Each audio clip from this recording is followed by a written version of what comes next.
नमस्कार मित्रांनो, स्वागत आहे तुम्हा सर्वांचे माझ्या यूट्यूब चॅनल माय किचन माय टॅलेंटमध्ये।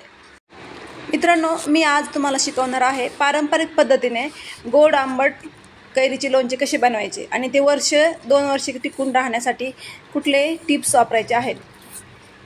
चला तर मग व्हिडिओला सुरुवात करूया। आणि लोणचं बनवण्यासाठी एकदम कडक अशा लोणच्याच्या कैऱ्या घ्यायच्या आहेत। कैऱ्या एक रात्रभर पाण्यामध्ये भिजवून ठेवायच्या आहेत। त्यानंतर त्या स्वच्छ पाण्याने धुवून सुती कपड्याने पुसून आपल्याला ते कट करून घ्यायचे आहेत। कैरीच्या आतमधली कोय खूप कडक असल्यामुळे ते चाकूने किंवा विळेने घरी कापली जात नाही, त्यामुळे ते आपल्याला अडकित्याने बाजारातून कट करून आणायचे आहेत। हे बघू शकता तुम्ही, मी ते कैरी बाजारामधून कट करून आणलेली आहे।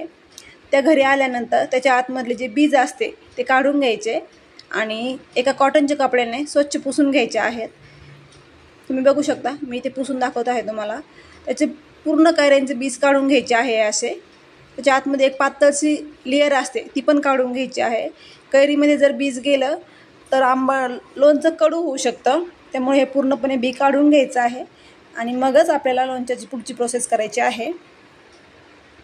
तुम्ही बघा, मी कैरी व्यवस्थित पुसून पण घेत आहे। कॉटनच्या कपड्याने कैरी पुसून घ्यायची आहे।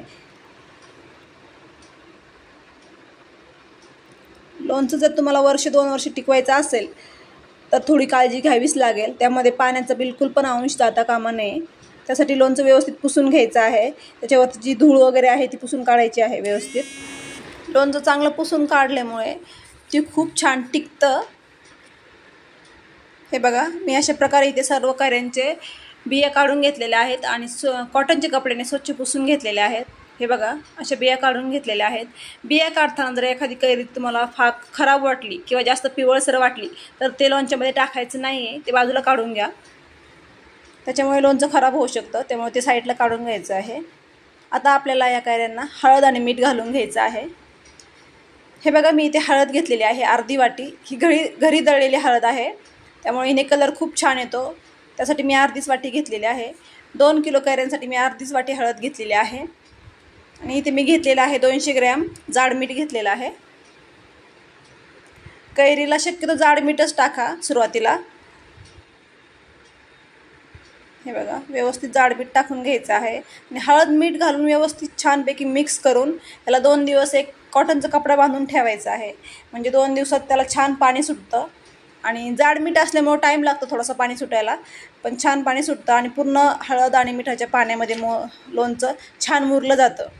त्यामुळे याला कमीत कमी 2 दिवस तरी ठेवावे। हे बघा, पूर्ण हळद आणि मीठ टाकून घ्यायचं आहे आणि छान मिक्स करून घ्यायचं आहे। व्हिडिओ खूप मोठा होऊ शकतो, त्यामुळे मी हा व्हिडिओ 2 भागामध्ये डिवाईड करत आहे। त्यासाठी तुम्ही हा व्हिडिओ नक्की पूर्ण बघा।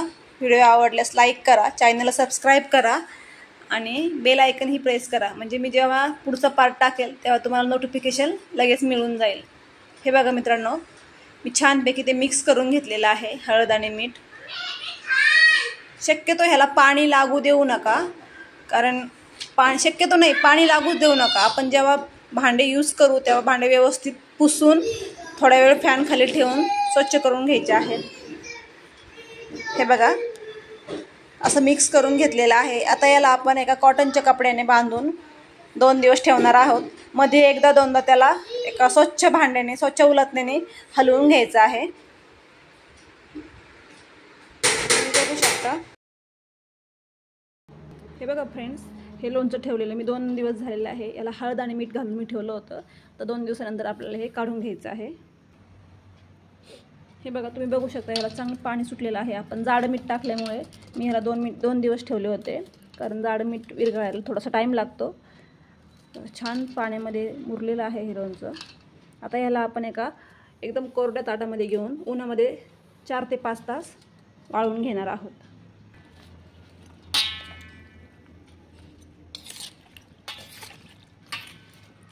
पूर्ण जाड मीठ विरघळलं गेलं आहे याच्यामधलं।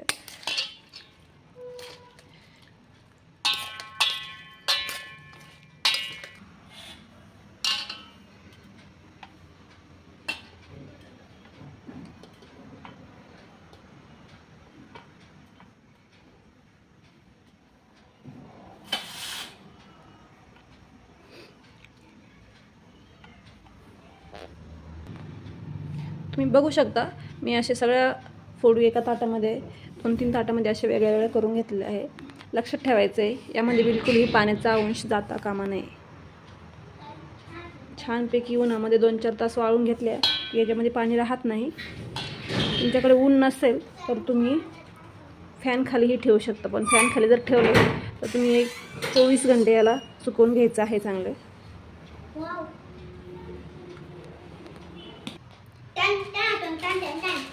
या कैऱ्या बिलकुल पण एकावर एक टाकायचे नाही आहेत, सेपरेटच ठेवायचे आहेत.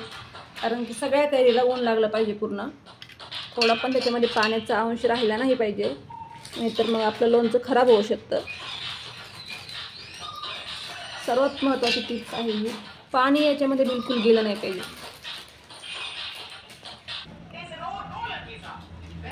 तुम्ही बघू शकता हे मी पूर्णपणे आपण जे हळद आणि मीठ टाकलं होतं त्याचं पाणी झालेलं आहे ते पूर्ण काढून घेतलेलं आहे. आणि सर्व लोणचं एका ताटामध्ये असे काढून घेतलेलं आहे. ते तुम्ही कॉटनच्या कपड्यावरती पण टाकू शकता. मी ते ताटामध्ये काढलेलं आहे. आता हे आपल्याला उन्हामध्ये ठेवायचे आहे 4 ते 5 घंटे. आणि जर तुमच्याकडे ऊन नसेल तर तुम्ही फॅन खाली पण ठेवू शकता 24 घंटे. पण यामध्ये जे पाणी आहे ते पूर्ण सुकलं पाहिजे, अजिबात पाण्याचा अंश राहिला नाही पाहिजे. चला तर मग आपण यांना उन्हात ठेवूया.